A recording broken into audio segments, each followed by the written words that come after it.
Hello, my Teaserking family. Happy Sunday. Happy Memorial Day. Apologize for not being out yesterday. My foot. I bought a bag of chips. I don't have a grocery store because it's Memorial Weekend. So I'm going to treat myself. Shit. Sorry about that. So I'm going to treat myself. And I don't want ice cream. I don't want cake. I said, oh, I'll get chips. Of course, the salt. Not a real big bag, a medium bag. Hey, Eric.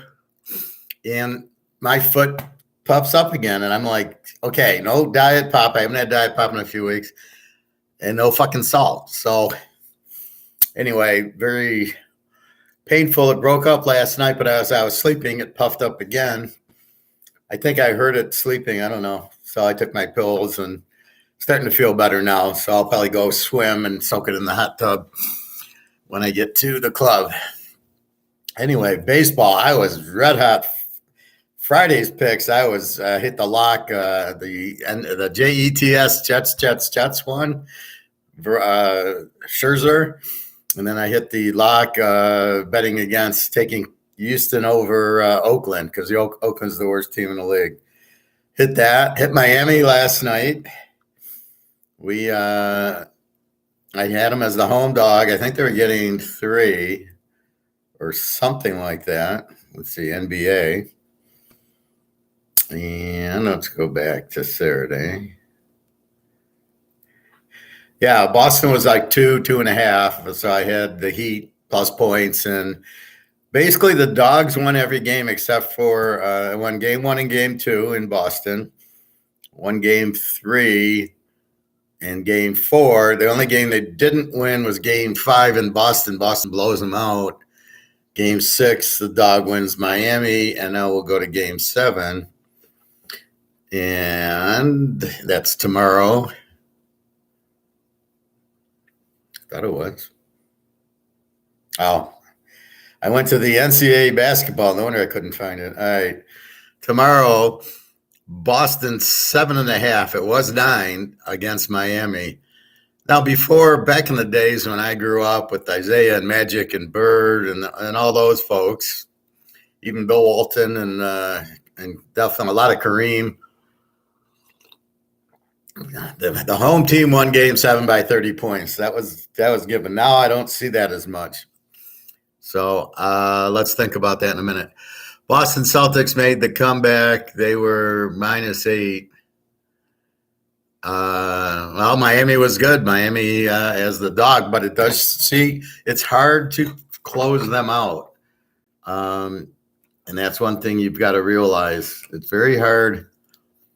You're up 3-0. You got to put the nail in the coffin. Look at the Yankees in Boston. The Yankees had them 3-0 and Boston won. Getting up 3-0, you got to have the mindset to finish them off. Or just play some real shit team. So in this case, Boston has got the heart. Now, the only question I have is where were they in game 2? That was the lock. They lost game 1. They needed it, or they were going to go down 3-0, and they went down 3-0. Just what they didn't want. Where was that in game 2? See, game 2, they should have won. Now we got game 7, laying 7.5. Probably start choking now. This is the choke game, right? The guys start choking. I probably like the dog in the game, but I don't know. If you have a feel on the game, bet your feel. I'm not betting this game. This is not a good game to bet on. But it wouldn't surprise me who won. I was surprised Miami didn't win yesterday because that was really, okay, we lost. Now we got to win. Now you can wonder if they're going to, but the way the game played out, I have a feeling this game will be close. So I like the points in this game.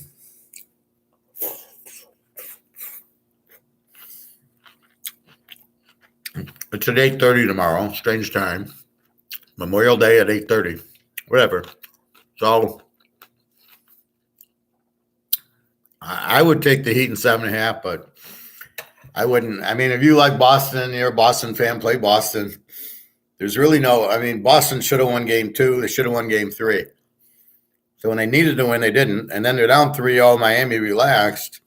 And now it's hard to get it back. Although they came on pretty strong yesterday. Sounds like Miami should have won,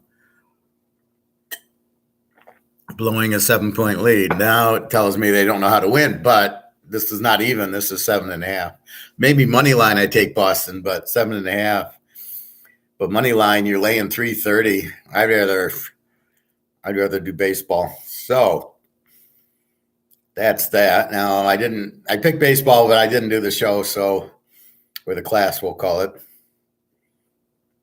So let's look at today's baseball. And I know there was a 11:30 game, so it can be on Apple TV or something stupid like that. All right, yeah, the Dodgers. Wow, look at Tampa Bay's up 9-7 in the 4th. Holy shit. All right, 1:35. So we got a half hour here. Baltimore, Texas. We got Bradford for Texas. 0-1 with a 1080. This guy sucks against Bradish. 2-1 with 4.34. I would say over. Over is 9. I think that's an over. But it's really misleading, this Bradford 0-1. How many innings did he pitch? That's why their records are hard with these guys going 5 innings and stuff like that.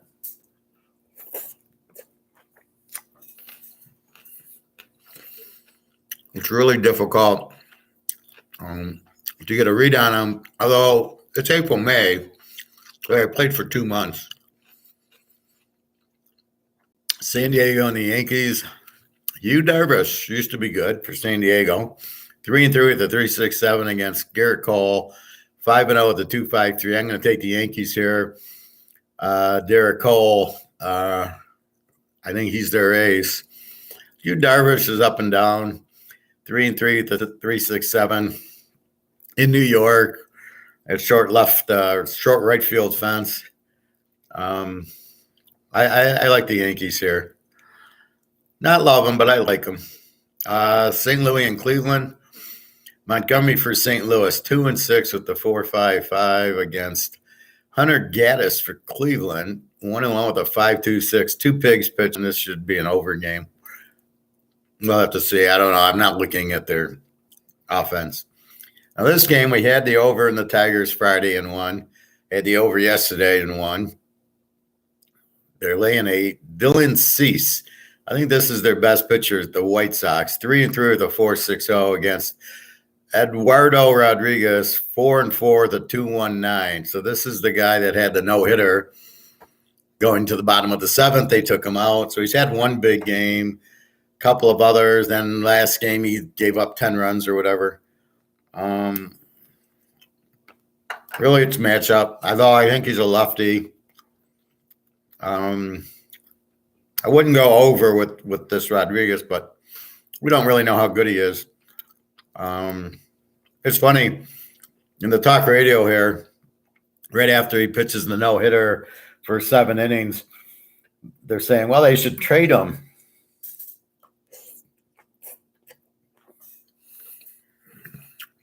And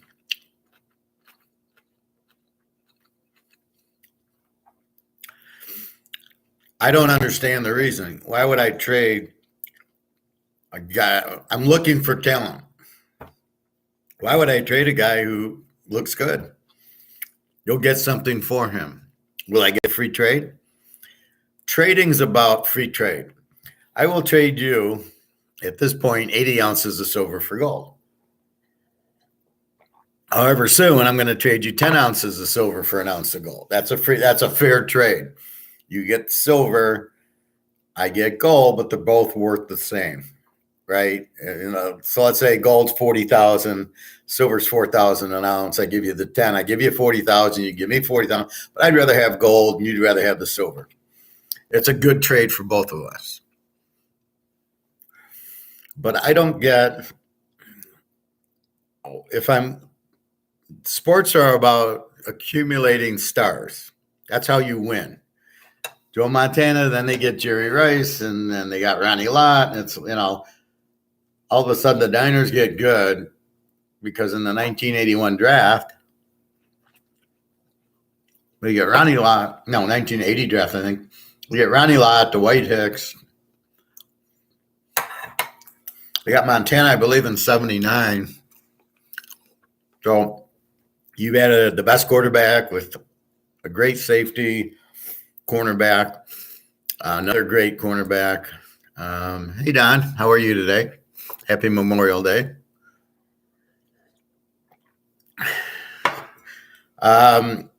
I kind of was a little leery. I think I like Miami, but nothing big in basketball. We don't have football to talk about yet, although we can talk about week 1. And then I'm just going through baseball, but I got a sidetrack, and I apologize. I know I hate that. I'll watch YouTube, and it's like it's on what day it is, and the guy starts talking about something else. So I'm getting sidetracked. But the point of the story is you're trying to accumulate stars. So Montana and Rice and Ronnie Lott and Dwight Clark. I mean, that's what you're trying to do. So why would you trade away Joe Montana if you got Joe Montana or Tom Brady or Aaron Rodgers? Why would you trade any of them away? You're never going to get the value back on draft. You can only get the value back on another good player, right? You can trade Rodgers for Brady. That's a fair trade.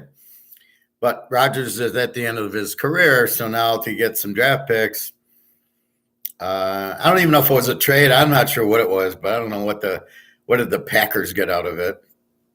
They lost Rodgers. They certainly didn't get the value of that. I think they got a second-round pick or something. Hardly an Aaron Rodgers. I mean, that Aaron Rodgers is a first-round pick even this late in his career. So, again, the Detroit radio is like, oh, we should trade Rodriguez, the pitcher, right after he throws a no-hitter for 7 innings. And they're all like, oh, what can we get with him? You don't know what you can get with him. You don't know what's good. If you're getting prospects, I would say the edge, if the guy's in the minors for more than 2 years, I would say the odds on him being a good professional are 1 in 1,000. Right, 1,000 to 1. This guy's going to be as good as this Rodriguez. Why the fuck would you trade him? Sign him. You got okay. Now we go after a few more pitchers. Then we go after our ace in the bullpen, and then we got to go after our get some hitting. That's how you build the team. You don't trade your best player. I like under 8 today in the Brewers game. Is that a good pick? Let me look.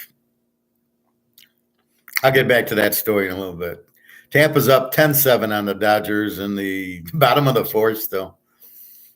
Where are you, Milwaukee? I haven't gotten there yet, but the 49ers play the Packers. We got Frisco minus 125 over under 8. You might have 7.5 or 8.5.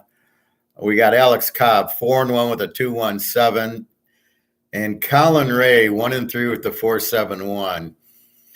What would scare me is Colin Ray's ERA. I think Cobb will keep the game low. Now the question is, can the teams hit? Are they both? Even if they're bad hitting teams, is Milwaukee going to hit Alex Cobb with the 2.17? Probably not. But will the Niners hit Colin Ray, who's 1-3 with the 4.71 ERA? So let's see if we can take a look at Colin Ray. So it goes through his last 10 pitches. So if I clicked on him, this is his last 10 games. So we'll just go through the month of May.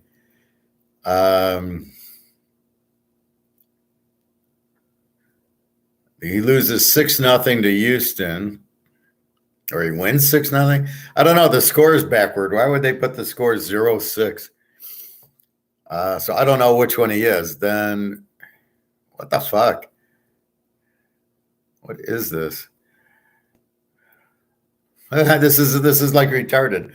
8-1, but he lost. What is this? So if I just go by wins and losses, he won 6-0. He won 9-6. He lost 8-1. He lost 4-1. He lost 3-0. He lost 4-2. Now here's the Niners in here. He lost to the Niners 4-1, so it was a low-scoring game. The Dodgers 8-1. Kansas City gives up 6 runs, and then he shuts out Houston.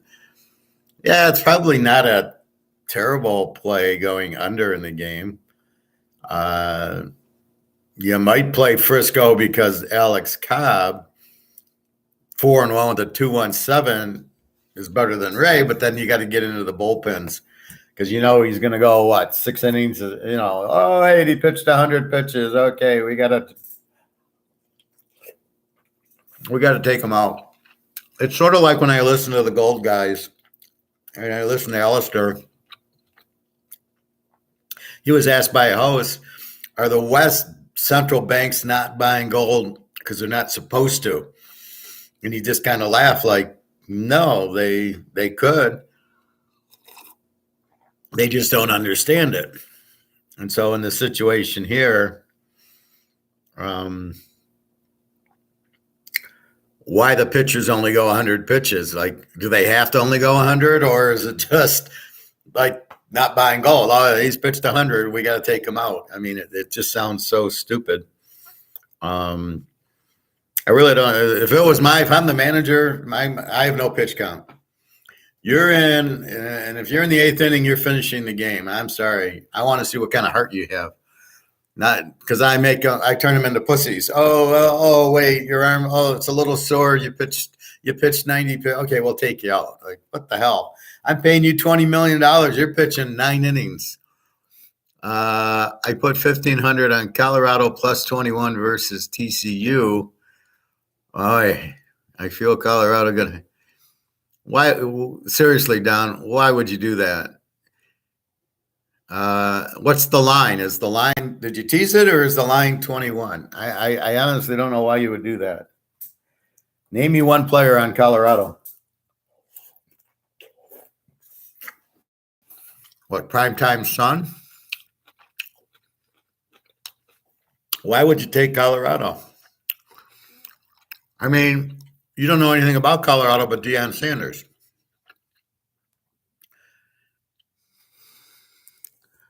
Horn Jr. is the quarterback. He's Deion's son. But you've seen him in Jackson State. You haven't seen him here. They're going up. It's like a horse race. The guy's going up in class.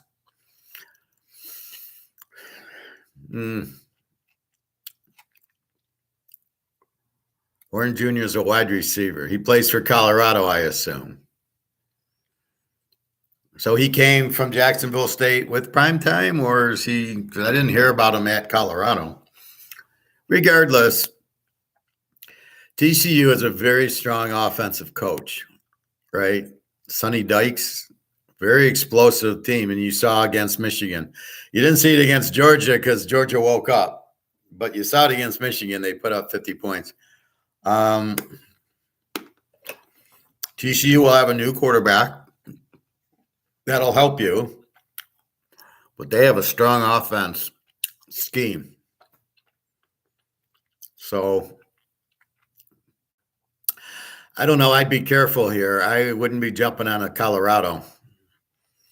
Week 1, I might take Alabama because they always win that first game by 20 points. They always play a dog, and they have a weak schedule, so they like to look good. And, oh, look how good Alabama is. But I can find you a whole lot better games than that. Now, I don't know what your bankroll is, and I don't know if that's a big bet or a small bet. So I'm not sure. I can't really say. It could be a small bet for you, but I don't know if I'd fuck around with Colorado against the TCU. Like I said, Colorado, I think, lost like 10, 15 guys in the portal. And I don't know, maybe he got his Jacksonville State team, but that's Division 2 or Division 3. Oh, that's a big bet for you. Then I got to ask you why. If you get a hunch like this, I can see betting 100 or 2, but to bet 1,500. So you're just going on, it's Deion Sanders, it's Colorado. It's a big number. You got to realize TCU lights it up. Their coach lights it up, and you got a new quarterback. Maybe it could be a transfer, or it could be a guy who played a little bit, and now he's getting his chance to start. Normally what I look for in week 1 is I look for like Utah against Florida. I got Cam Rising back, who I know, and we've won him a lot of money on Cam Rising, versus Florida, who doesn't have a quarter. This is a new quarterback for him in a revenge game. I don't know what the line is, but if I can get Florida under 3, I would bet the 1,500 on if I can get Utah minus under 3, I would put the 1,500 on Utah in a revenge game with Cam Rising, but it's a little too early because we don't know if Cam Rising's playing or not. That would be my only, let's wait about it. USC, they're probably playing Bowling Green again. They'll win by 50 because they got the quarterback and the system. They just are weak defensively. I would say Oregon and Washington, we got to see who they're playing, could be good picks for week 1 because they got the quarterbacks and the offenses. If Washington or Oregon's playing one of these Bowling Green Ball State teams, they're going to win by 50 because they got to get off to a good start, and they got good offenses, and they got good quarterbacks and good coaches, and that's what you want to look at. I've seen the line Utah minus 9 be Florida. Yeah. I'd take Utah minus 3. I'd bet my 1,500 if that's a big bet. Are you intrigued at Colorado because the line's 21, or it's Deion Sanders, or TCU's quarterback? I think got drafted, so they got a new quarterback, but I wouldn't play. TCU is a very explosive team. It's like fucking with USC. You don't want to bet against them a lot unless you have UCLA or Utah to bet them. You need a strong defense, and I don't know what Colorado's got. I think the line is too high. I would have made it 17. I don't know. I mean, we don't know anything about Colorado except for it's Deion Sanders, and we don't know if he's a good coach or not unless he's playing. The line probably could have been 28, and that would have been fine. I don't know. It's just what my synopsis for you is. We don't know enough about Colorado. We know TCU is explosive. We don't know enough about Colorado. And the key to this bet's got to be the defense. The only way you can take Colorado in this game is if they have a strong defense. If this was Iowa State, this was Washington State, I'd be all over the 21 because you're not even going to score 21 on them. TCU played Iowa State. I doubt they got 21 on them. But that's a very strong defense. So that's what you're looking for. You're looking for the strong defenses, the Iowa State, the Georgia, you got Washington State, Oregon State last year. That's what you're looking to bet on is you find that Illinois was a very strong defense, Minnesota, Michigan, Ohio State was not. Penn State, I think, was pretty good. Look at your defenses. That's the key. If you find strong defenses, but we don't know now. We assume Michigan will be good. Georgia will be Georgia's. We'll Washington State. We know Iowa State will have a strong defense. We know Iowa will have a strong defense. Illinois. This is what you're looking for. So really, that's the key. To bet at Colorado, you don't know what their defense is, especially with a new coach. You've got to wait at least 3 games with the new coach. I wouldn't touch Colorado. Lane 21 to TCU. I got to read up on TCU. They might have a superstar quarterback because I'm sure they did. They went to the championship game. And they got a great offensive coach. Sonny Dykes is a offensive coach like the Tennessee coach. Heupel is a very strong offensive coach. The head coach I'm talking. So the quarterback's going to flop to Tennessee, and they're going to flock to TCU also, and Oklahoma and USC, where the good coaches, the offensive coaches are. And I believe Georgia got a real stud quarterback. I'll read more up on it and get back to you guys. But it's sort of like the real price of gold we can't say because it's never had a physical price. It's always been this paper derivative price. So if I tell you a price of gold in physical world, I really don't know. I guess 50,000 because it's being held down, right? With all the inflation going on and everybody, and there's no competition for the dollar but gold. So as this goes out, the only thing you want to own, the only way you can go to is to buy gold. So I think the huge demand and the amount of money they printed puts gold around 50,000, but that's a guess. That's I think that, but I don't know. And that's really what my point is with, with the Colorado. We don't know. They got brand new coach. A lot of the guys left because of Deion Sanders coming in, and he's bringing in his Jackson State guys, which we have no idea how they're going to play. So it's a lot of risk that you've taken, and then I don't like you bet so much on it. Now, if you bet $5,000 a game, I don't care. But you say that's a big bet for you. You don't want to start in the hole. Even if you're right, you're still taking a huge risk. It's not good money management. You want to build. What's your bankroll? Maybe it's $5,000 if you're betting 1,500. Maybe it's $10,000. That's like a $10,000 bankroll bet. 1,500. That's my guess. That's what you should bankroll. But I don't know where I wouldn't bet 1,500 on Colorado without seeing the first 3 games and seeing their defense. Now, if they were to beat TCU 21-7, I'd be all over Colorado. It's like Kansas last year. Kansas beat Hawaii like 66-3, and then they beat Duke, I think. Pretty high scoring game. And then I was on them over the whole year except for the Iowa State game. And I won every week. And even the Iowa State game, I had Kansas as the dog. And I won with them getting 14, and they won the game 14-11. But that's what I pick up week 1 and 2. But you got to watch. I couldn't bet Kansas over without seeing 3 or 4 games, without looking at the stats. What's their quarterback? And their backup was better than their starter. So that's all I'm saying. Please be careful with that. All right, let's get back to baseball. So we're taking the Yankees. Texas-Baltimore is more of an over, but I don't know. The Yankees, I like Garrett Cole, 5-0, 2.53. St. Louis, Cleveland,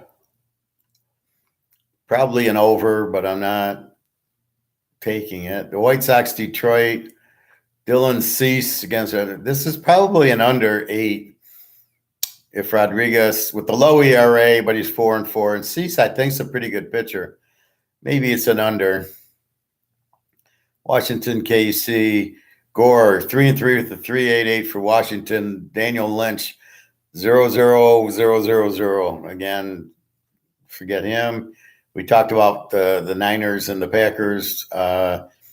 Under 8. I like the Niners. I think Alex Cobb, 4-1 with a 2.17.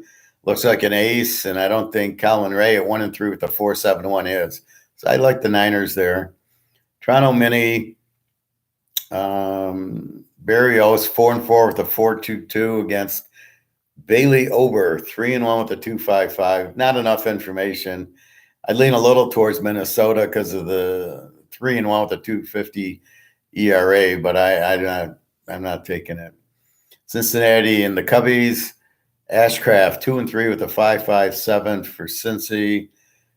Drew Smiley, 5-1 with a 2.93. I'd lean to the Cubbies. Smiley, 5-1 with a 2.93. So I like the Cubbies there.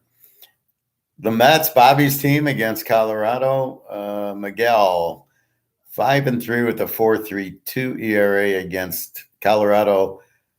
Gomber, 4-4 with a 6.48 ERA. I don't know. I would say over, but it's a 12.5, so I'm going to watch it.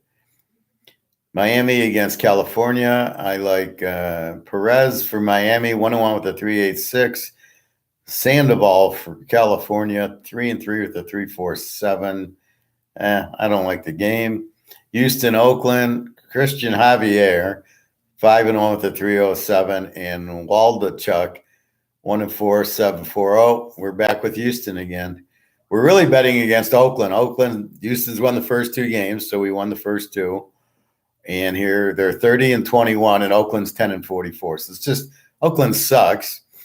Brad Pitt's still there with Moneyball, thinking that if we get a bunch of guys that can walk, that can't drive in runs or play defense, and we don't steal bases, we're going to win. No, it doesn't work that way. You got to have defense, and you've got to have guys that can drive in runs. So you can take that math and shove it up your ass because it doesn't work. So I like Houston there. Pitt and Seattle, Ortiz for Pitt, 1-2 with a 4.02. Gonzalez, 4-1 with a 5.68. Looks like a high scoring game. 8.5. Yeah, go over in the Steeler game. Boston, Arizona, 3-3 with a 4.99 against Kelly. 5-3 with a 2.98. Over under 8.5. Teams are about even. Let's see. Do we like anybody? Boston, 3-3 with a 4.99. Little edge to Arizona here, 5-3 with a 2.98. So I think Arizona's a small play.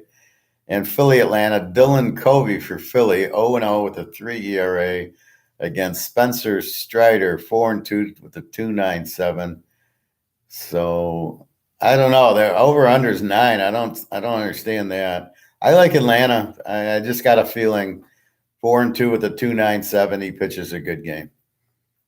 So that's it. No lock today. Tampa 10-8 against the Dodgers as they move into the 5th inning.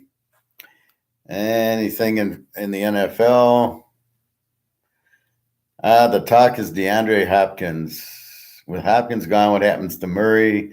Murray sucks anyway. See, this is the problem with the running quarterback. And now Murray, I always thought threw the ball well, right? I never thought, like Lamar can't hit the broadside of a barn. But I always thought Kyler Murray was accurate. But what you learn with these Oklahoma quarterbacks, and you're going to see with Jalen Hurts, they're not very good throwing the ball. Oklahoma's theory is to run the receivers deep and then have a quick running quarterback who runs for 30 yards. That's Oklahoma's style. Now it's USC style. So that's why they have the fast little quarterbacks. Is he accurate? Well, maybe you get lucky and get an accurate guy, but otherwise you get guys that run. So that's the problem I have with Murray. That's the problem I have with Jackson. That's the problem I have with Philadelphia with Hurts. Didn't do shit at Alabama, goes to Oklahoma, has a terrible year, hits like 40% of his passes. So I still don't get that. Let's see, NFL news, anything. Le'Veon Bell says he was petty during Steelers contract. Who cares?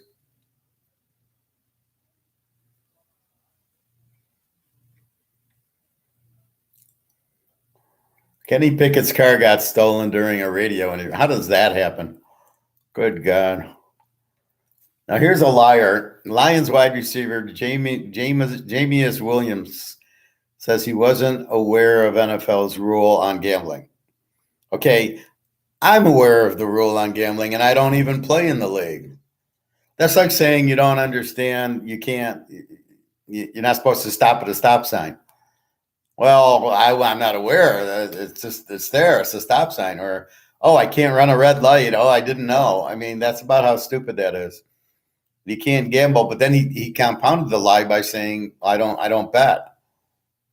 Well, apparently you do, because you made a bet at the Lions facility and you're suspended. So obviously you bet. So to say you don't bet is the first lie. To say you didn't know is the second lie. So you got a liar on the team.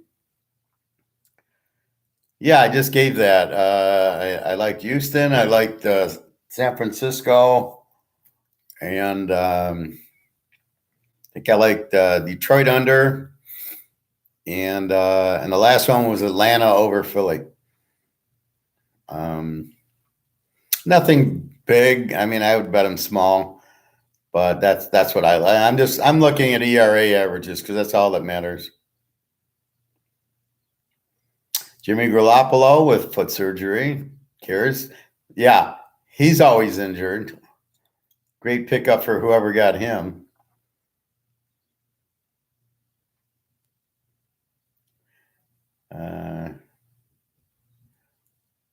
We got NFL free agents. They're still free agents.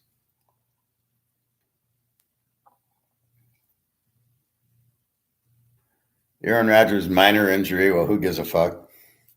And when they talk about injuries like we're supposed to cure.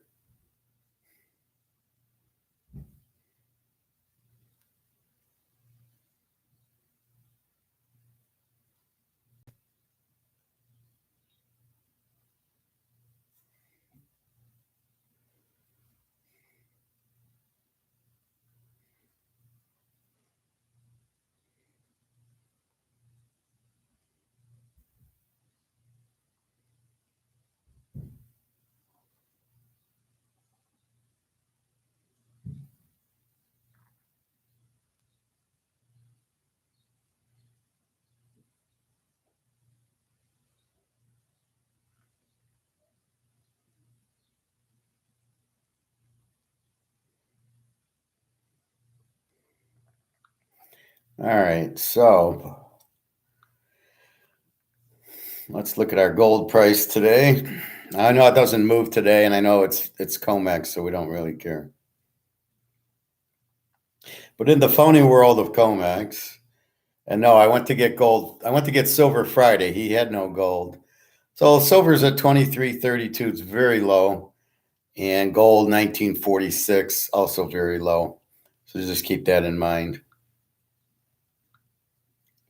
Now I did watch a new Egon one yesterday.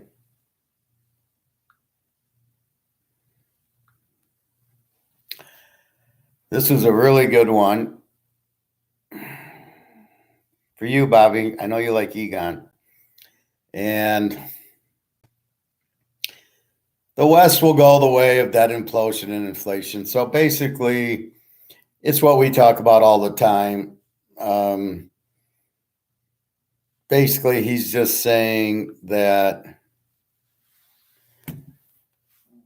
we're going to inflate to zero, which is what I keep telling you. That's why this is worthless.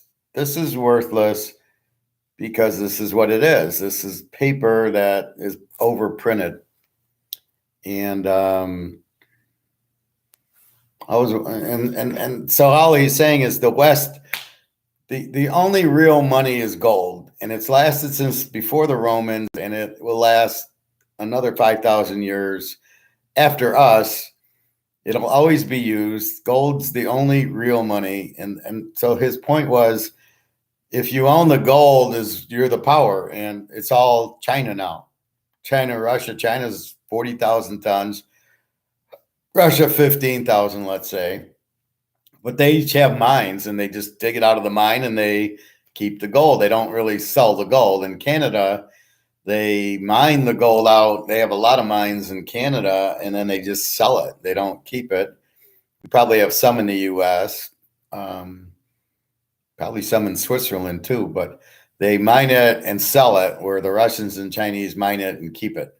That's why they have all the gold, because they realize the value of the gold is going to keep the value of the gold is worth. That's where the power comes from. So that's what you're looking at, and that's why he's saying it's going to switch to the West is going to crumble, because as people start realizing and pulling their money, as we've talked, they'll sell their stocks to get out of the banks. He then said half the banks are ready to collapse, which makes sense because they're all in the same thing. They all buy treasury bonds. As the Fed raises the interest rates, the bonds are in at 1%, and now the interest rate's 5%. They're all losing money on the bonds, which makes perfect sense. What the bank should have done was buy gold, not bonds. But that's what all the brokers put you in. All the brokers put you in this. Buy dollars, buy stocks. They don't understand what inflation is. And what like Egon and Alistair say is most of these guys, these stockbrokers, financial planners, or whoever the fuck they would send you to, have never really seen a bad time, right? Because let's say they're in their 20s or 30s.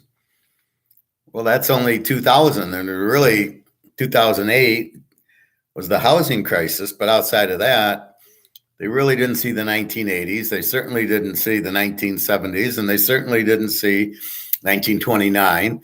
And, it's like they don't even know it existed. I don't understand that. If I want to watch something,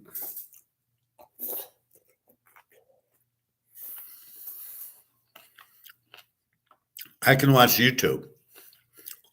I wasn't around in 1929, but I can find things on 1929 that talk about the Depression, the stock market crash.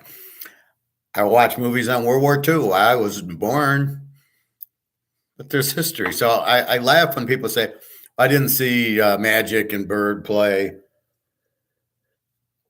Go on YouTube, watch the games. It's not that hard. Go watch Will Chamberlain. It's not that hard. But I hate the excuse that these guys use now as well. I wasn't alive, so I can only go back to when I've been born. Like there is no YouTube that I can watch older games on. What the fuck you talking about? So anyway, that's kind of where I hate that. But so that's part of the excuse is these brokers are, they're real young. There's no old brokers apparently. I don't know about that, and they only see the price goes up and they don't know why the price goes up, but they see that's what it does. So they sit there and just say, buy, buy, buy. It'll keep going. The biggest thing I see is that's where they get commission. They don't get commission on gold, so they don't push to sell it because they're salesmen. It's like you're at the Mercedes dealership and they say, well, if you sell the 300 or the 350 or the 4 or whatever, I don't know all their numbers, you get good commission. But if you sell the 200, it's only a $30,000 Mercedes, you don't get commission. So they push for the higher commissions. Or like at the jewelry store, if they make money on commissions on Rolexes, they push the Rolex, or they push the gold more than the silver or whatever. They get better commission. So that's why they don't push gold. They really don't understand it, but they're just salesmen. And this is the problem. The salesmen, they just sell. They don't know. And the people you're representing are clueless. So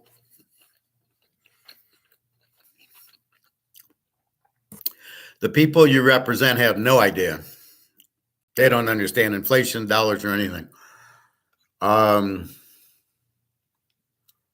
So what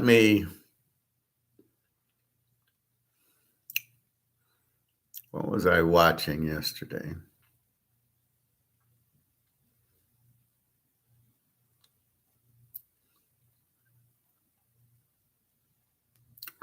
There was one finance one.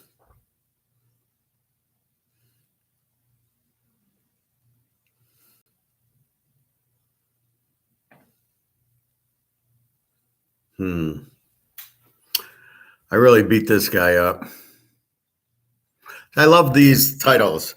How to survive if things get really bad. So you're not teaching me anything. That's a salesman. He's scaring people to watch. Oh, how will I survive if things get bad? Why would I even think things are getting bad? So he's going to tell his little bullshit. And that's the problem. Anyway, there was one that really ripped the guy. I don't think, was it this one? Let me see. Cut the cable with Verizon Home Internet and cut your internet bill to just $25 a month. I finally cut the cable. We heard in the US over the looming end of America's global financial dominance. No, it was a couple of guys.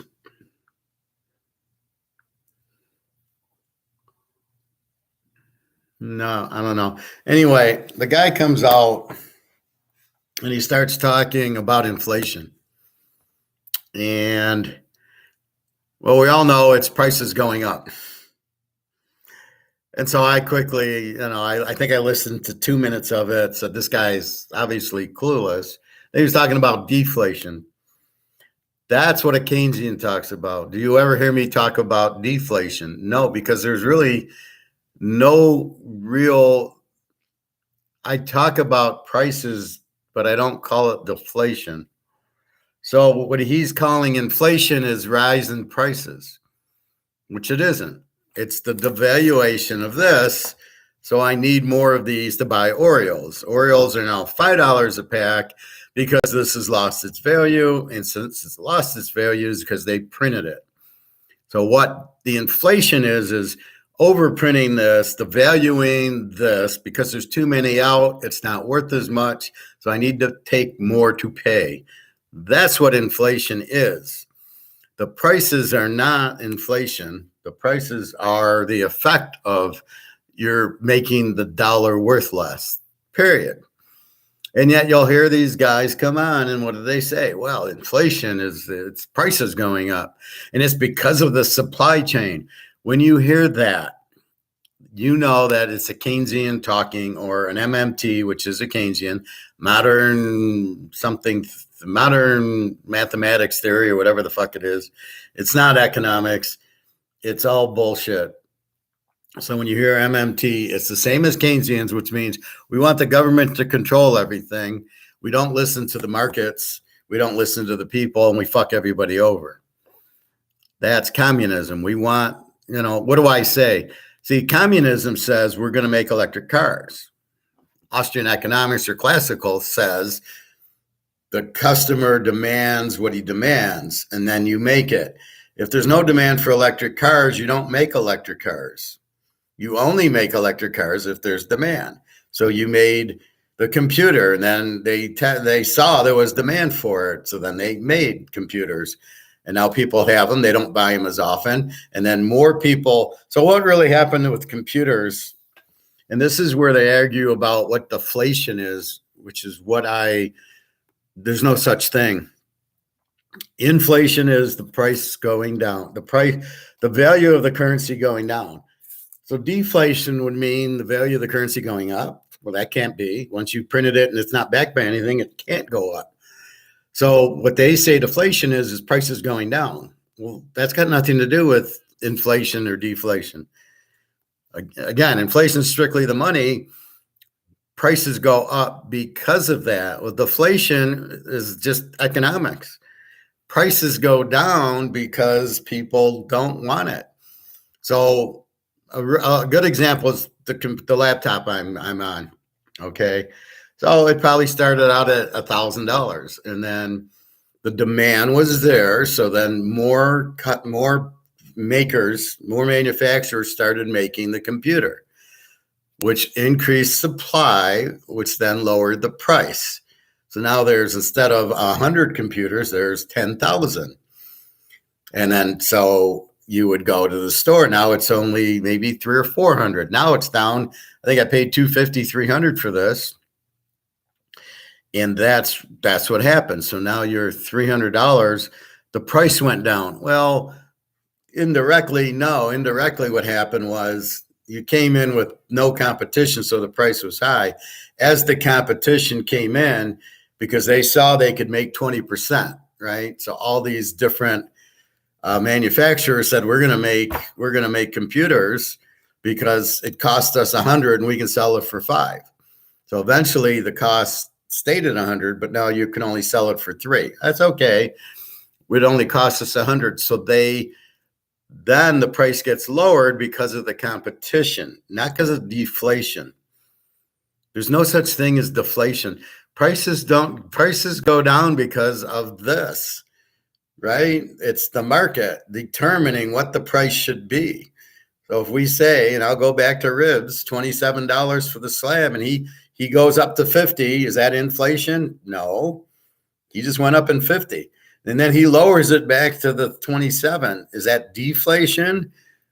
Well, the price went down. No, that's not deflation. It's the market. The market determines the prices. It's got nothing to do with inflation or deflation. There's really no such thing as deflation. Maybe what you can say is it's like a recession. It's the slowing down of the economy. But to say the prices are dropped, why would the prices drop? My cost for this cup is $10. I need to sell it for $15. That's it. I don't. What do you mean deflation? What do you mean the price now went down to 10? Price doesn't go down to 10 because it cost me 10 to make it. So the lowest is going is 15, and I either sell it for 15 or I go out of business. But then my costs aren't 10 anymore. My costs have gone to 15. So I must raise the cost only if the market will let me. And if the market won't let me, I'm out of business. That's why you see businesses closing up, because their costs have went up, but they can't charge more. They can't just charge that. We say what you can sell it for, and we're not going to pay $20. Where was I at?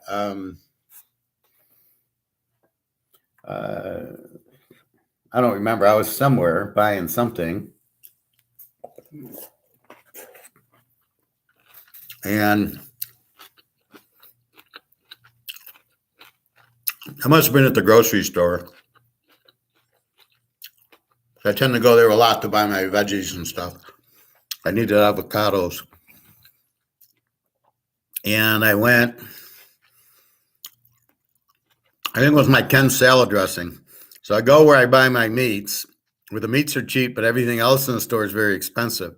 So they lure you in with cheap meats, but if you want to buy anything else and they think people are lazy, well, I'm already here. I'm going to grocery shop. I don't do that because I go to the Meijer's, the more of the I won't say cheaper, but the better price grocery store for my normal avocados and celery and all that stuff. It's much cheaper there. And when last I checked, an avocado is an avocado. You're not making it, right? It's being made by God. So you're not making it. So therefore I'm buying the same avocado at your store than theirs. So why should I pay you? It's $2 at the expensive store and 94 cents at the other one. So there were some things I was looking at and it was very expensive. And all I said was, I'm not going to pay that price. I don't recall what it was, but it was like, I'm not paying that price for it. And I'm sure it was at the grocery store. Well, like at the, at the deli counter, where I get my meats, I go to the deli counter and he's got, the turkey and the chicken and the ham. And then he slices, it's already made and they slice it up and they give you a pound. Their turkey was like $15 a pound. I said, fuck you guys, $15 a pound. I can go to Meijer's and I got Sara Lee barbecue chicken breast for $9.50 a pound. So you're getting close to where I say I'm not buying it, but when I see 15 at the other place, all I say is, how the fuck are you in business? Why would you pay 15 when you can buy 9? Now, these are the probably richer people who don't care about price. And I'm already at the store, so I'm going to buy it, right? I'm not price conscious. And this is my point. I could have $10 million. My gold can go to 100,000 an ounce and my silver 50,000 an ounce. I'm still going to price and I'm going to shop smart still. And I'm not going to make football bets over my bankroll. You always have to have that plan. That's how you survive. So I'm still going to go to the grocery store. My Hebrew friend, question. Do you think the MLS league is in the top 9 of the best football leagues in the world? Where would you rank the MLS league? Sorry, I have no opinion on soccer. I don't follow it. If you want to ask football, American football, and baseball, basketball, American sports. I really don't follow soccer at all. So I don't know. I haven't never watched it. I never will. I have no interest. It's not a game that I grew up playing or watch. I grew up playing some football, baseball, and golf. So I can tell you about those sports in America because I played them. Soccer was way too boring for me. Really, there just isn't the hand-eye coordination, and you're running. I don't get it. The net's big. I don't get it. I'd much rather play hockey than soccer, but I'd much rather play, football, baseball, or golf. So I can't answer your question. I don't know. I apologize, but soccer is not really. Keep it to American football. Baseball, like today, Don, who do I like? And then golf if you want to. Poker, we can talk poker too. Anyway, so we understand the market. And when you're looking at lines in baseball, it's the same thing. Oh, they're 330, the money line. And so you don't bet it because it's too expensive. You're not getting value. I think what we're really talking about in everything's value. Why should I buy the turkey for $15 for the guy in the deli to slice and give me a pound versus I can go buy it for $9? Why would I pay $6 more? I can get it like a half pound more buying it at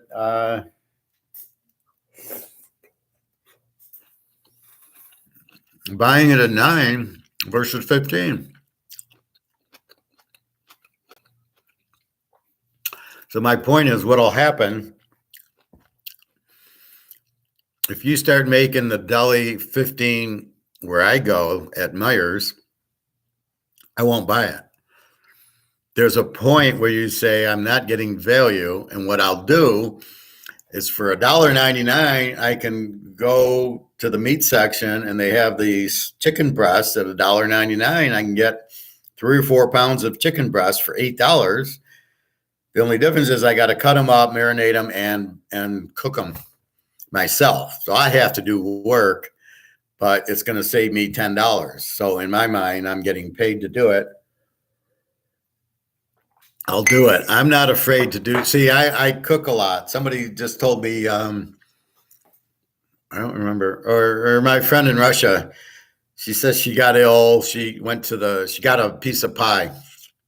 God knows what they put in and this is St. Pete. And she got like food poisoning, I guess. She got sick. And I said to her, well, this is why I go to the store and I cook my own food because I know what I'm making it with. If it's not fresh, I can smell it and throw it out. If it is fresh, then I can cook it. And I use a lot of spices and I broil it and make sure it's done. Although I don't cook desserts, I don't really want to eat sweets. But this is my sweet, 90% dark chocolate. And the cocoa is very healthy for you. But that's okay. That's not a lot of sugar. Even though it's chocolate, it's not milk chocolate. It's dark chocolate. And it's mostly cocoa, which is it's like honey. It's extremely healthy for you, or cinnamon or lemon. That's what you should be eating in your diet. And then you don't get sick. That's why I don't really get sick. My foot hurts because of the salt once in a while, but that's, to me, gout. Or my back is really a pinched nerve or a nerve problem, not really related to food. So most of my heart, my blood pressure, all that stuff is fine because my blood pressure was 132 at the doctor a couple of weeks ago, looking at my gout. First thing they do is if I have high blood pressure, then they might think it's a heart attack. But at 134, they're like, you're fine. So that's really what you're trying to do. Is that so? What you're really doing in life is value with your girlfriend, value in poker, value in the games. So economic value is in every part of life. So when Don says, I took Colorado plus 21, are you getting value? And I'm arguing with him. I'm not arguing with him. I'm trying to teach him The 21 you're getting with Colorado, is that a good value? We don't know because you got Deion Sanders. We don't know if he's a good coach. That was Jackson State. He's playing TCU, who lights up the score. TCU puts up 50 points a game, man. You want to, once they get rolling, 21 ain't going to last you. They've got an offensive coach. They put up 50 on Michigan. Like, be very careful. And that's what I look for when I bet football is the value. That's why, can I get, like here we talked about, Don says Utah -9 at Florida. Well, if I can get an 8.5, I'm getting good value by getting Utah under 3 at home in a revenge game with Cam Rising against, I don't know who Florida's quarterback's going to be, but it's tough in the mountains. Just like it's tough going to Florida in the heat, it's tough going to Utah because you got to play in the mountains and it's the thin air. It's like going to the Denver Broncos. You got thin air and everything, so it's extremely difficult to play there. But week one, I look for, as I said, to get good value, I'm looking for explosive teams. Washington, Oregon, USC, Utah, we know is playing Florida, Tennessee, the whole Big 12, Oklahoma, TCU, Baylor, Kansas State, Kansas.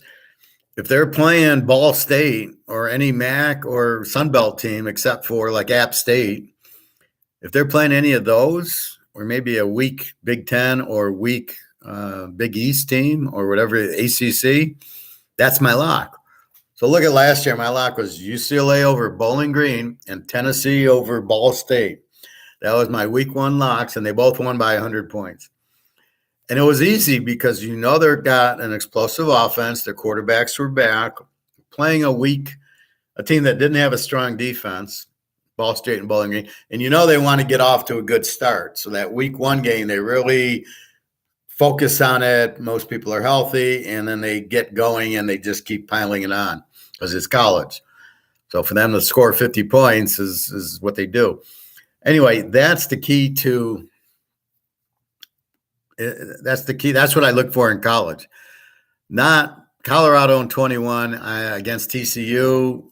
I wouldn't play if Don bet 1,500 for me. I don't want it. I would come on to let me see that who's USC playing, who's Oregon, who's Washington playing, who's my explosive teams playing, my Baylors, Kansas State. Who are they playing? And look for the one that's playing the weak team, and then look for the value where I'm laying 28, 30 points. I really don't want to lay 45. That's where I don't have value. When Alabama lays 50 points to a team, there's no value there. I don't want it. So I think a lot of life is value with your boyfriend, girlfriend. I mean, I know Kenzie's out there somewhere. But I mean, for the boys, if you're looking for the girlfriend, you want value out of her. So you weigh looks and attitude and how she treats you, and you're looking at the variables that the girl comes to the table, and then you try to, are looks the most important? No, looks are okay, but if she's real nice and friendly to me and we're good to talk to, then that's more important. So you're looking at 4 or 5 different things that you're looking at, but looks doesn't have to be the most important. So that's what you're looking at in value. Now, you might get a good-looking girl who's got all the others, then even better. But if you don't, then that's fine. But that's what you're looking for. And that's why you date 2 or 3 or 4 girls if you're a guy, because you're looking at the same thing. You're like, well, she's a little prettier, but she's kind of a bitch. And she's not as pretty, but she's real friendly. And you kind of date 2 or 3 in that category to figure out what she's the best one. I mean, eventually you're going to probably choose one, or maybe you don't, but that's the idea is, and I think that's always been what I've always done my whole life. Like even when I was younger and like junior high or high school, it was hard for me to pick one girl because I wanted to meet multiple and see what they were all about to make a decision. So if I'm stuck with one, I can't meet the other. So it was always, I don't want to get tied down.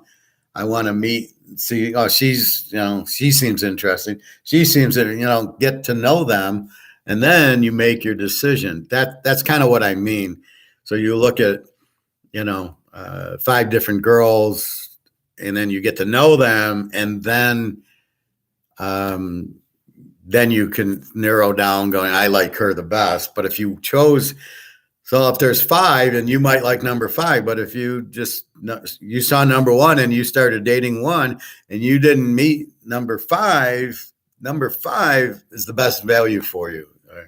She's the best match for you. And that's what I'm talking about.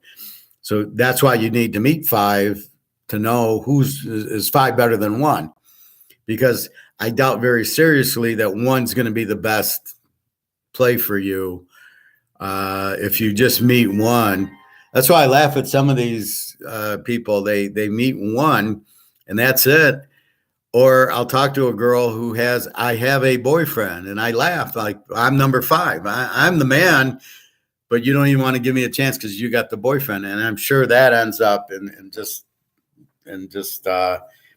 I'm sure it doesn't work well because you really haven't seen what's out there.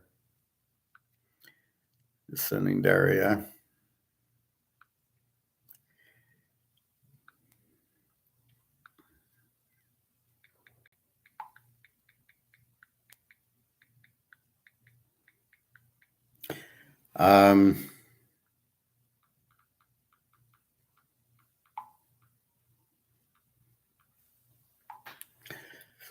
So, I mean, that's kind of what I mean when I say you want value, but you got to know the variables, and it's all like football. I told Nick, you can't mathematically, and I know I say this a lot, but you can't do a formula. Not that you're lazy, but it doesn't work. In other words, we want to do things that work, that get us good results. You can't do a formula. Even my trends that I talk about don't work anymore because the quarterback change. Russell Wilson's now in Denver. Now I need Denver trends, and I got to fuck the Seattle trends. And now Brady's not on Tampa. I got to screw up. I got to discount the Tampa. So even the trends that I've created don't work. They work maybe for Mahomes, maybe now Josh Allen, but for most teams they don't work because the teams are changing. Now I do pick it up because then I see the change. So I can't go back 5 years and I can't go back 3 years. Now I can look at the last 2 years and going, okay, now I can see. Like Herbert at San Diego. Now you can start picking up trends because he's been there a few years. So that's kind of what I mean. But it's very hard to have a formula. Not that you're being lazy, but does it work or not? So you try to get your variables of your girls or your whatever it is, and your food, your restaurants, your football picks, and you try to get as many variables as you can. It'd be like let's take dating with football. So if I met one girl and that was it, and I went out with her, and then she's my girlfriend, and other girls come up to me and I don't get to know them, would be like me looking at the first game, Atlanta at Baltimore. Oh, I'm betting that. How about the other games? Oh, I didn't look. I got the first game down. That's the one I wanted. I'm not going to look at the other games. That's insane. You look at the whole board, and then you look at the 16 games and you go, I like this, and I get it with baseball. I like Houston over Oakland. I like San Francisco, and I liked, I don't know, I think the Yankees over or under or whatever. I think I like the Yankees. So I picked through, but I looked at the whole board, and that's all I'm saying for dating or restaurants or a lot of things. Look at everything and then make your decision.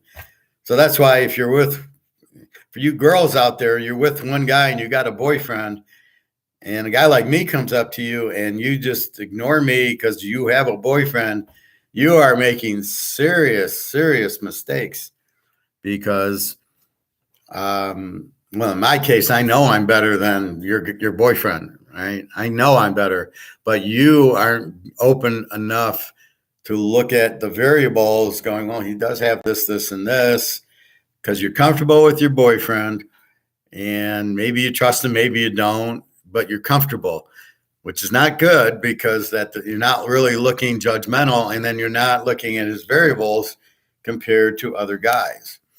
So that's why it's very hard to have one boyfriend and then meet somebody else and say, well, I got a boyfriend. That's just insane. I mean, it's just the whole logic there is insane.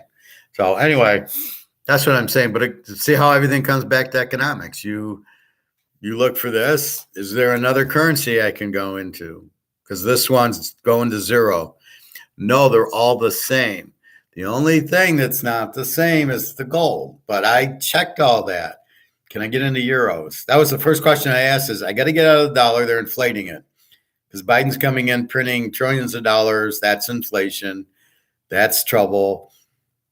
I need to get out of the dollars. That was my first thought, 3 years ago? As soon as I smelled it, I smelled what he was cooking. I got out of it. And then I get out of it into, euro. No, they're printing the same. So it's like 10 of the same girls, right? They all look alike. They all act alike. There's no differentiation. But here's gold. And then you get the one girl that's gold. And that's really what you're looking for in everything is the gold job, the gold girl, boyfriend, the gold in a restaurant, the gold clothes. That's what you're looking for in everything. So it ended up coming, what do I do with my money? No currency is good. Not Switzerland, not England, not the euro. The only thing to get out of and go into was gold. And that was, but see, I'm looking at all the variables. You look at the football, you look at all the games, you look at 16 games, then we go, where's our value at? Well, we love this team. We love the Steeler week 1 under because we got 2 great defenses, 2 terrible quarterbacks. Maybe Brock Purdy's ready. I like how people discount Brock Purdy. I mean, it's like the guy looked good. That's what you're looking at. So it's like saying the girl looks hot, but nah, she's really not. Well, did she look hot? Then she's hot. Anyway, so you've got Pickett and Purdy. Purdy's not really going to light you up, although he could. They got the offensive weapons. They got the defense, probably a shutout, probably a low-scoring game. So it's a beautiful defense. But that's not the first game I looked at, but that's after going game by game by game. And I write my little notes. I go, there's the lock under. Pitt, Frisco under. 2 great defenses.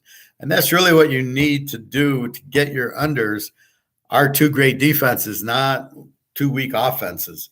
If they got a weak defense, I don't want anything to do with an under in that game. They've got to have strong defenses to bet the under. They got to have strong offenses to bet the over and go against weak defenses. Otherwise, you don't play overs where the team doesn't have a quarterback or the defenses are good.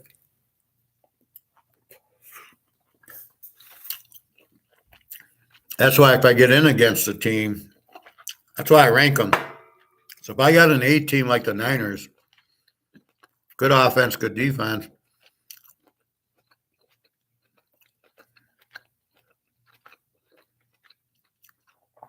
I'm going to either, let's say they play Kansas City. Well, I'll probably play that game. I'll probably take the dog in the game. But if they're playing like Detroit, I'm going to bet the Niners because Detroit doesn't have a defense. But if they're playing Denver, who's also a very good offense, good defensive team, playing the Niners, then it's like take the dog. If they're only a good defensive team, then I bet the game. Then I probably bet the Niners. So it's like the A pitchers. So when I go Verlander, if Verlander plays another ace, I bet under. If Verlander plays a 4th or 5th with a 5.6 ERA, I'm betting Verlander. So it's the same thing in football. If you rank the team A, who are they playing? If it's a Z, it's easy. You play the A. If it's an under team, then you play it under. And if it's an over team, then you probably play the A team because they don't have a defense, the other team. But that's what you're looking for is value in everything. And you're looking for, but you got to look at everything. You cannot look at the first game and do it, or the first boy and do it. Well, he asked me out, so he's my boyfriend. What kind of fucked up thing is that? That's why I almost think that people are so excited to have a date that they just stop there. They don't have confidence to date. And I think that's probably my thing in reverse. I find it so easy to talk to people that I want to meet more people, so I don't want to be stuck where I can't meet people. Things like that. 2 o'clock, got another half hour. Pool's open till 4:30, so 2:30. I need to do my back workouts. Still sore. My foot was bothering me yesterday from eating 25 chips. I couldn't believe it. And I haven't had the pop in a while, but I don't know why I'm so stupid to keep eating like chips. Like in lieu of ice cream or cupcakes or bagels to get a treat. My treat should be ribs or some meat, a steak, not chips or ice cream or something. I know they're bad for me, but it's a treat. It's a holiday, and you start fucking up with your mind. Anyway, you won't see me have any more chips because I'm really tired of my foot swelling up because of this fucking salt. And it's just crazy. Anyway, so understand, why do I go into business? Because I can make at least 20% return on investment. So it costs me $5 to make this and I can sell it for 10. That's a 50% return. I'll do it. The more people in, the price goes down, not the cost. So the price will go down from $10 to $8, and then that'll be it. And then you got to live with it. Well, it's cost me $5 a unit and then I can sell it for $8. That's still over 20%. Okay, fine, I'll do it. What happens is, though, when the costs go up, you're not going to be able to just pass it on to the consumer. What most likely happens is you start laying off people because you're fucked. You try to substitute the goods. What I need X, Y, and Z. Is there a substitute for X, Y, or Z that I can get cheaper?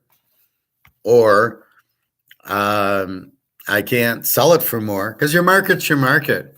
If you're selling ribs at $27 a slab, why do you think you can start selling it for $35 a slab? You gonna sell any? If you could, then you would have been doing that. Or like my haircut. Well, we'll charge more and we know we'll lose customers, but we hope to make more money with the people that stay. You're not getting it. Nobody's staying. You don't have a product. You're not Mercedes where people will stay. Or now that I'm working at Harley, where people want Harley. They're going to pay for it, whatever the price is. So you don't understand that. You can't, at a mom and pop, Fantastic Sam's or one of those little chain haircut places, you start making it more expensive, people will leave. You're not going to get the people that stay. Right? So how many people do you think they lost going from 22 to 25? Well, they lost me. I guarantee you they lost a lot of people because I guarantee you people are going there because they are price conscious, because the people cutting the hair are easily replaceable. They're not the gold standard of hair cutters or anything. They're not working there. So they don't get it. There's too much competition to raise your price. In a competitive marketplace, the last thing you can do is raise your price. So if everybody's selling this, we'll just go $15. You enter the marketplace and you think you're going to sell it for $17 and you think you're going to get a buyer? Why? Why would you think you're going to get, who the fuck's going to buy it? No, I'm going to buy it for $15 because I'm going to look at the prices because that's the one thing we do here. We don't just sit there and they're all the same. Yeah, they are. So whatever's cheaper is what I buy. That's free market Austrian economics at its finest. It's allowing us to make our choice, and people making what we want is the real thing, not the other way around. We're making electric cars. Like, they don't even know what the price of them at. Tesla, 50,000 a piece. Yeah, good luck selling 5 of them. And now Ford, I think Ford's doing an Enron. I think they're making the car and they're selling it to the dealership and they're counting it as sales, which it ain't. It's sales when the dealership sells it. So I don't know what happens when the dealership says, well, we can't sell it. We want to give it back. I don't know what happens. Does Ford buy it? Do they just leave it on the lot? I don't know that part of it, but I think that's what Ford's trying to do, is call it a sale when it goes to the dealership. It ain't a sale until the customer buys it from the dealership. Then it's a sale. So I'm sure they're doing that, but they're losing their ass. They're too expensive, and the product is terrible quality. And that's talking value. That's why I buy Camry. The value of a Camry over a Ford is 100 times, and the price is similar. So why would I buy a Ford? What value is Ford giving me over my Camry? None. Or over GM. Maybe I get more value in an Audi, or, for sure in a Mercedes, but it's a little bit higher. Let's say I can buy an Audi for 30 grand and a Camry for 30 grand and a Ford for 30 grand. Where do I get the better value? Well, I guarantee it's an Audi. The Germans can't win a war, and they like to go to war, but they sure can make a car. So that's really what you have. That's really what you're looking at is value and discovering value. And it's in anything. You'll hear value in the football draft. They got a good value. So they got a good guy. That's why, like the Lions, they took the running back from Alabama with the 6th pick. Was a horrible value. Why? Because he wasn't even the kid from Georgia was a better running back, taken by Seattle in the 7th round, McIntosh. And they could have had so many better players with the 6th pick at different positions.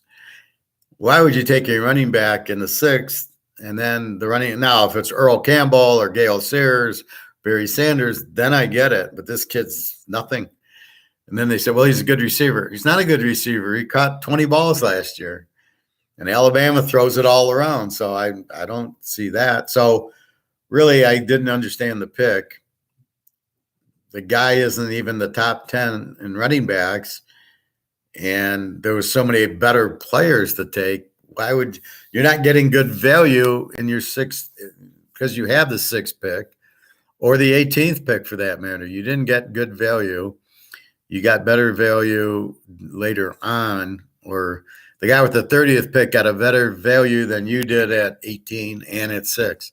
That's a problem. And that's what the Lions always do. Their GMs suck. They get them from the Rams. Like, he's trying to take credit for the Aaron Donald pick, which I don't know when they picked Aaron Donald, and I don't remember him at college. I don't remember he was a superstar. I didn't say he was Lawrence Taylor, and here's Aaron Donald. Oh, you got to get him.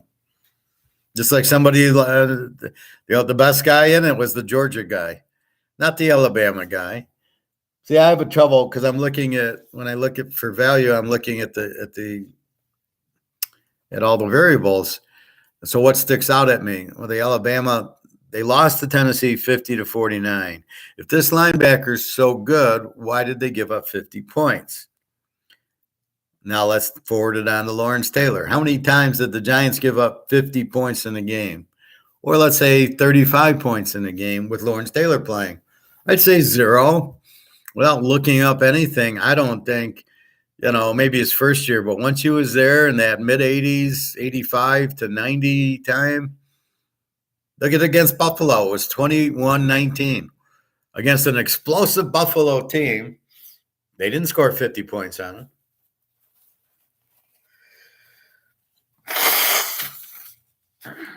So that's really what I'm driving at is the value. And so when he gives up 50, how good is he? He's going to face passing teams like Tennessee's a lot stronger in the pros.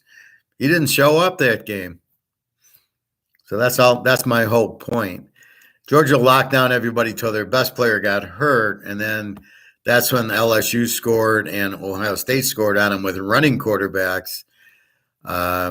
That's maybe their weakness on their defense with their best player out. I mean, I don't know, but TCU didn't do shit. And they killed Tennessee when their best player was playing. So that's if I'm the Lions, I take the best Georgia defensive player and the best Iowa State defensive player and the best Washington State defensive player with my first 3 picks. Why would I take a running back? My offense is fine. They signed the guy from the Bears, Montgomery. I don't understand that either. He wasn't better. See, then it's a cheap thing, right? He wasn't better than Williamson or whoever the running back was last year. He's on New Orleans now. Montgomery's not any better. Oh, he was cheaper. Yeah, but the value is not worth it. The value, keep the guy you had. You know he's good. Now you don't know how good this Montgomery's going to fit in. And off you go. I mean, that's the problem. I would have kept the guy. I know what I got. He likes it here. Do we like him? Then what are you letting him go for? Oh, for money? Well, it's a business. But Montgomery, you don't know. And then this kid out of Alabama, he ain't going to do shit. You wasted the pick. And you're more of a passing team anyway. So I don't know what the hell they're doing. But they don't want to spend money. So you'll notice, big play Slay goes to Philadelphia because the Lions won't sign their guys to second. So everything they're doing just blows up in their face because as soon as they're there a few years and they're starting to gel, the players go because they won't pay them for their second contract. Sounds like a winning formula to me. Joe Montana, yeah, he played a few. Granny Lott, yeah, they played a few years for the Niners. I'm sure they played more than one contract. Look at KC. I guarantee you Mahomes and Kelsey are on their second or third contract.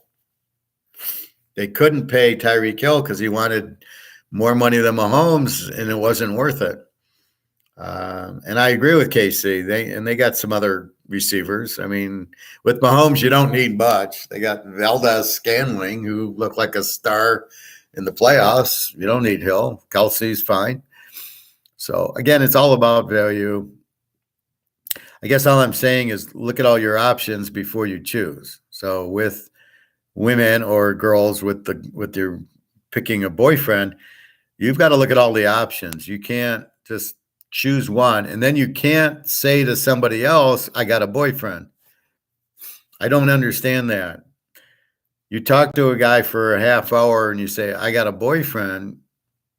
How do you possibly? It's like when I'm sitting playing poker at Caesars and I get no cards for a half hour. And one guy goes to me, oh, I know how you play. How could you know how I play in a half hour? Oh, okay. I fold shitty cards. Okay, now what? You think I'm tight because I fold shitty cards? Not all the time. Most of the time I do, especially when I'm just starting. I don't want to get down, so I'm going to fold shitty cards. But when I'm up, I'm not going to fold shitty cards. If I win 3 or 4 in a row, I'm going to keep playing, right? I'm about streaks. You don't know that about me. You don't know how I play when I flop a set or have aces and then get an ace on the flop, or when you check raise me and I fold. You don't know you don't know anything about me. And that's what the girls are. Well, okay, I've talked to you for 20 minutes. I have a boyfriend. What is that? I mean, that's just beyond stupid. But that's why women have such difficult times, because they don't know how to choose. They don't know variables, and they end up with the wrong guy, and then they're crying, oh, yeah, I'm divorced, or he broke up with me. Yeah, you're damn right he broke up with you. You didn't value it right. So poker, football, how did I lose? I look at my losses more than I look at my wins. So if I lose a game, why did I lose it? What made me choose that game? Because I'm choosing some variables to pick the games, right? That's the point. when I invest in, so I look at what made me pick the game, what variable did I choose, and then I might need to get out of it and not use that variable. Same thing. Why do I get out of the bank? Well, they're inflating the money and there's going to be bank runs, or they're not going to pay me out. Or if I keep my money in, the money's going to zero. So why do I want 100 grand of this in a bank? And then it goes to zero. So even if I can get it out, what am I getting out? I'm getting out toilet paper. So that's what you do is you must analyze and must look for, you must get 3-4 steps ahead. As I say a lot, I'm like the Joker. I'm always ahead of the move, ahead of the game. And I can see what's happening in a dollar, and then I move ahead and I go, what's the problem? How do I survive? And I don't do a video that says, how do I survive? I do one on economics where I teach you what's going on and the way out of it. But I don't, just general economics and gold. I teach you football. The only difference is I teach you week 1, week 2, week 3, and then we get into the games. So you can pretty much look at the games and pick them yourself, knowing how I pick, what I look for. Where's the value in the game? And that's really what it is. So you pay me to make sure that we're on the same page. Am I saying something you're not? Or I don't know how to see it, so I need you to read the games. Just like, why are you in gold? Why are we out of the dollar? Because the dollar's collapsing, going to zero. That's why. How do you know that? Well, because I see what they're printing. And the more you print, the less it's worth. So if you're printing out and there's high inflation, and inflation just simply tells you that they're really printing a lot of money and the value of the money is dropping, which we know. So once you understand that, of course you get out of money. So I don't want to be in anyone. I don't want to be in stocks. I don't want to be in banks. I don't want to be in dollars. I don't want to be in annuity. I don't want to be in REIT, real estate investment trust. So it drives me out of all that, which leaves gold, silver, or Mantle cards or Rolexes. That's what it leaves you is, where can I go? I got to go into real assets, because as this value drops, those values go up because they're real assets. So I read something about, well, should I buy a house or a car? And why does the car drop? Because it's a depreciable asset. What's depreciable, Howard? Don't get technical on me. Okay, so a depreciable asset is one that wears out. Every asset wears out. Buildings, it takes 30 years. And you can see an old building, and then they go, what do? They buy it cheap and they make it up, and then they try to sell it. Well, it's the same thing in a car. You buy a Mercedes and you spend 100 grand on it, it's going to depreciate to zero. But it's going to go at a different time, and it's going to be based on how many miles it has. So with 50,000 miles and you paid 100,000 for it, it's probably worth 95,000. Now you've got 400,000 miles on it. So you got a worn engine and worn transmission, and now it's maybe worth 20,000. So why did it go down in value? Because it didn't really, you used it. So you took it from 100 grand, you took it from 0 miles to 400,000 miles. So now it's worn, the parts are worn. That's why it loses value, because I'd rather have a new one. I'll pay 100 grand for a new one, but a used one that's been used for 100,000 miles, I'm not going to give you the 100,000. But a house is different. You're not using the house. What do you do with the house? They built it. You change the light bulbs, you put in a fridge and an oven, and you cook, and you're not using the house. The house isn't losing value as long as you keep the condition okay of it. The only thing that maybe goes is your furnace and your air conditioner, so you just replace that. But the house itself, it's not really wearing out. It's not mileage. So the house should go up in value as the dollar drops, but the car, because you're wearing it out, does depreciate down to zero or very low. like 100,000 Mercedes. So you put 500,000 miles, probably $5,000. Probably won't go to zero, but it's not gonna. You're not gonna get 100 grand for it. So you don't look at a car as it's a depreciable asset. You look at a car that it's going to lose its value, but you know that going in. A house will not lose its value normally. Now with the inflation, the house really should be going up in value. So if you pay 300,000 for it and the value of the dollar is dropping, the house should go up to 400 or 500. But what's happening, and it probably is, but what's happening is the interest rates also go up. So if you try to sell it, even though it's worth more, it's not really worth more. The value, the dollar's worth less. But if I go to sell it, the buyer now has to be faced with a bigger payment because of the inflation. So the interest rate went up. So maybe if interest rates were 3% and it's 500,000, maybe it's $1,000 or $2,000 a month payment. But now if interest rates go up to 10, now it's 3,000 a month. Well, as you know, that's the problem. As prices go up, as costs go up, like the mug, right? I'm not going to pay 15 for it. I'll pay 10. Well, as the house goes up, you're driving people out of the market. People don't, I can afford 2,000 a month. That's it. Because that's what my job allows me, but I can't pay 3,000. And if it's now 3,000, you've driven all the people that can't afford it out of the market. That's why prices drop, is because of the interest rate. And the interest rate is because of the inflation, because the guy loaning you the money wants to get paid back. If I loan you 100 grand, I want to get paid back 125,000 because I'm taking the risk. Are you going to pay me back? And so I'm going to make a higher interest rate to get paid back. That's really why interest rates go up with inflation, because I'm not getting paid back. I'm getting paid back in inflated dollars. Anyway, so what should happen, or what's probably going to happen, is they'll start making things priced in gold, not dollars. Dollars aren't the answer. Why is gold priced in dollars? It should be the other way around. So that's what I keep saying. Well, gold value will go up because the dollar value is going down. And then eventually, what do I say? I'm going to buy a house with an ounce of gold, because the gold will go up. The house will go down because of the interest rate. And the demand for gold will make the price go up on it.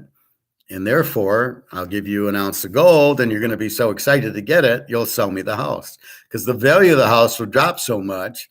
So if it's, you paid 200, now it's worth 4. You put it on sale for 410. Interest rates aren't going to get you the 410 you need is now 300,000, because your interest rate went from 2% to 10%. So now it's down, it's dropping. There's no buyers, there's all sellers, because now people need money. Now there's panic selling. That's when I walk in with my ounce of gold and say, I'll buy it from you. And you're going to say, thank you, God, that I found somebody who has real money. And that's the key. You probably won't take a Rolex for it, but you might. Would you take a Jordan rookie card? Well, if it's valued $1.5 million, I probably would. If it's graded PSA 10, a Brady card, Jordan card, a Mantle card, and you look on eBay and you see what the PSA 10's worth, you might. I probably would if I had something worth, if I had a Mercedes worth 100 grand and I'm selling it and you offered me a Mantle card PSA 9, 1965, and I look on eBay and I see it goes for 500 grand, we got a sale, because it's an asset. And I can see on eBay what the market price is. That's the critical thing about eBay. But you must realize there's many markets.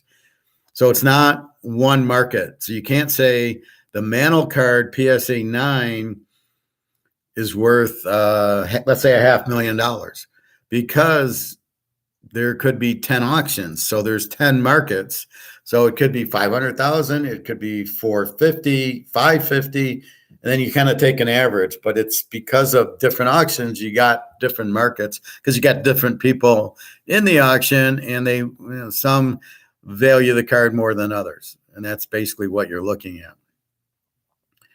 So that's A little more economics today, but very simple economics, right? Isn't this a piece of cake economics? I'm not giving you graphs and charts and, if the yen does this and the dollar does that bullshit. Keep in mind, everything on Wall Street is fixed. Everything from the government is fixed. It's funny. I was watching 24, the Jack Bauer show. I was watching season 5. And that's that slime bag president where he kills the guys and then he keeps covering it up. And I thought, oh, I'm watching current news. You've got Biden covering up everything. And I even wrote in one of these YouTube things, I said, we need Jack Bauer because what's happening is you got all this corruption, right? But everybody's corrupt, so you're getting away with it. That's the problem today. They're not going by the law.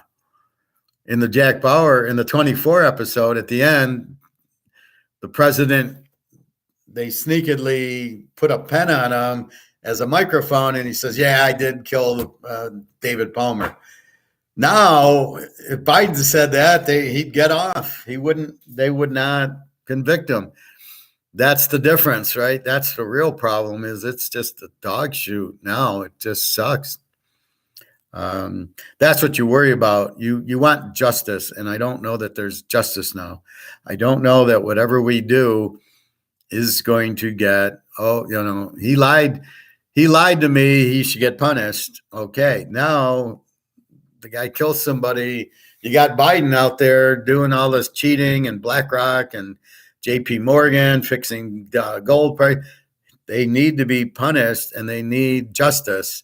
And the liberals are so far left that they don't give justice. They say, "Oh, that's okay. We're not going to prosecute." Look at San Francisco. They're robbing the stores, and the stores have to close down because the police and the judges and the law is broken. And they're not prosecuting people for doing things illegally.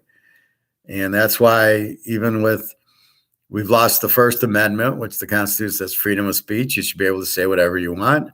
Gun control, you can't lose that. That's number 2. Guns aren't the problem. It's the crazies who fire at it, and then you want to blame the guns. Okay, so we'll use knives. Or you know what? We're the criminals. We'll just get them from Russia, and we'll buy the guns that way. So the bad guys who do the shooting are still going to do the shooting. It's just what make of gun do you use? And it's the same thing with gold and things like that. What you got to realize, it's not just a U.S. thing. It's worldwide. China, Russia, India, all have gold. So you can't sit there and focus on the U.S. without realizing this whole world's buying gold. So that's the other reason I'm so positive about it. But that's the problem here is that nobody's paying, nobody's getting punished, or the wrong person gets punished for the wrong thing.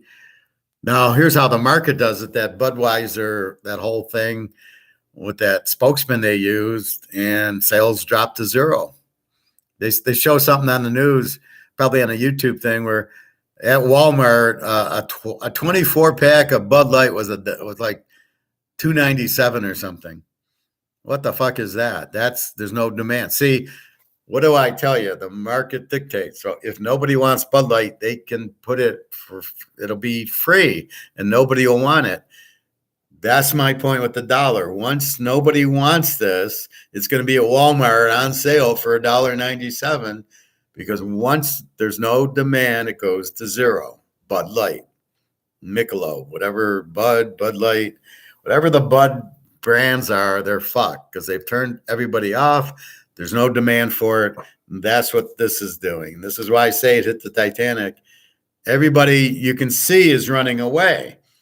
When you got 100 countries saying we don't want the dollar anymore, it's the same thing as the Bud Light. So you've got this display at Walmart for dollars, and all these countries saying I don't want it, and they're getting out of it. Well, what do you got? You got no demand.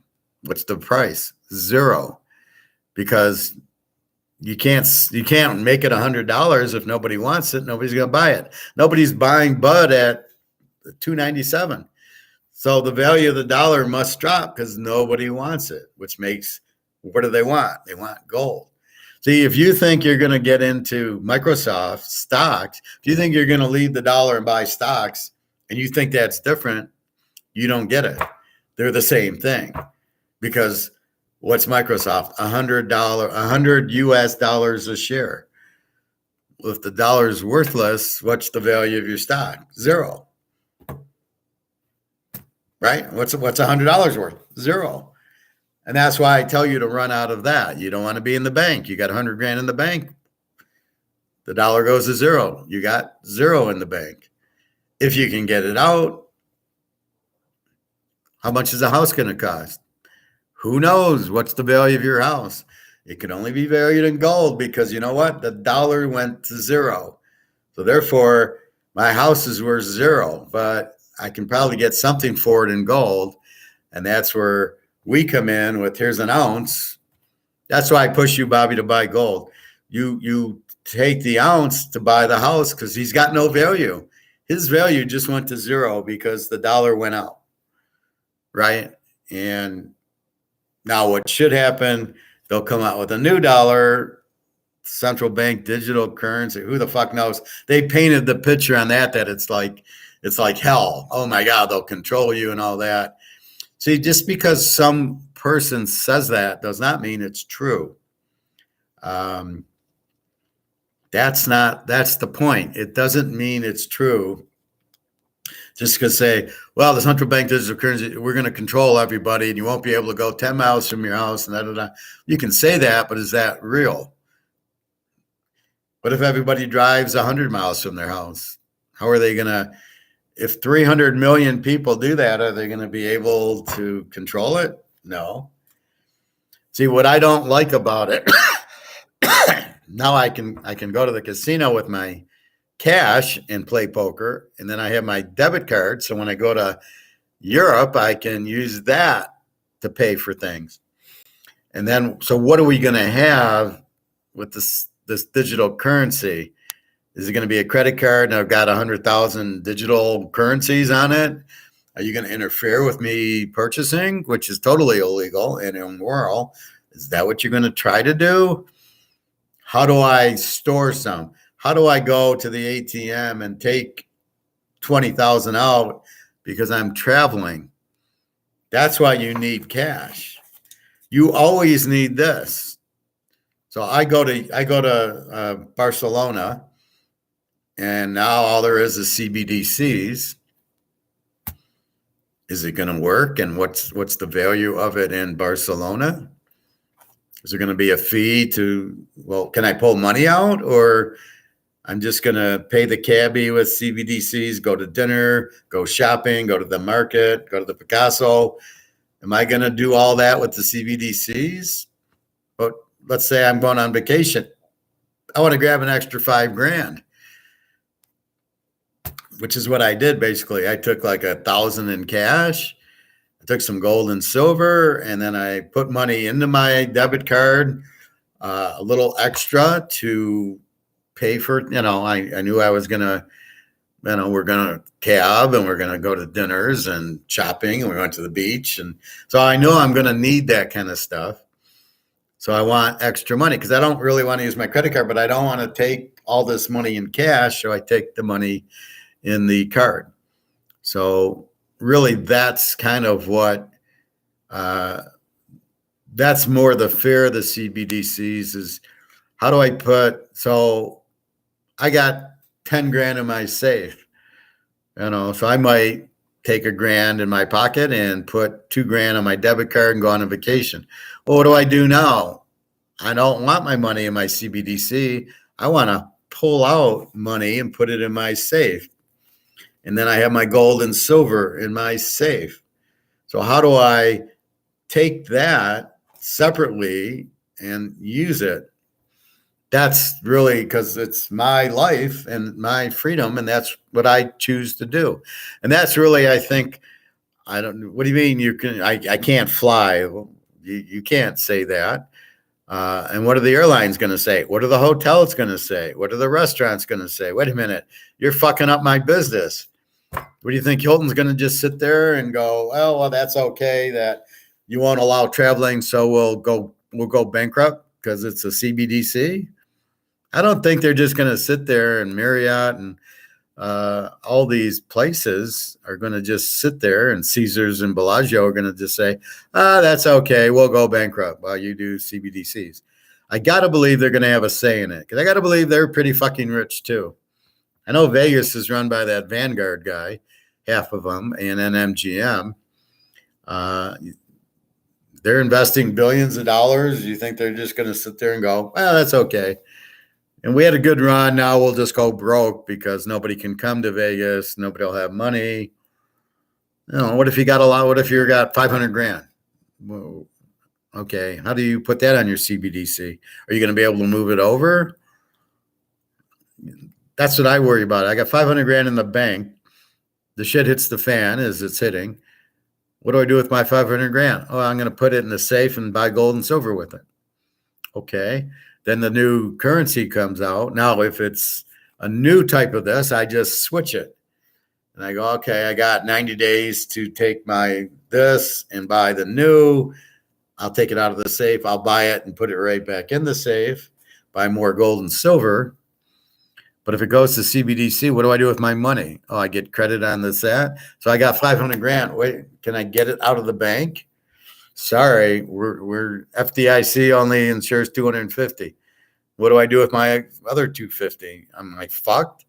See, so that's why there's a lot of issues with CBDCs, the way they're selling it or the way they're not telling us that you have no idea. Then you hear some idiots going, oh, you won't be able to go 15 miles from your house. And that, fuck, you don't know. That makes no sense from an economic standpoint. You can't do that because the other side of the business, if I want to go to Vegas and stay at Caesar's Palace and I can't, I think Caesar's is going to have a big problem and a big say in it going, you're fucking us over. No, we don't want it. That's the other side of the coin that nobody's talking about. So they're going to control us, but you got too many big businesses that are saying, fuck you. Bellagio and Caesars and all these places are not, sorry, you can't fly to Vegas. Not going to work. Anyway, that's my thought on that. So you got to be careful who says what, who you listen to, what they say, how they say it. That's really what you're looking at. Hey man, I didn't want to post this, but you're not answering your phone. Excuse me? But anyway, that girl from last week said it's an aggressive form of herpes and you need to get, what the fuck are you talking about?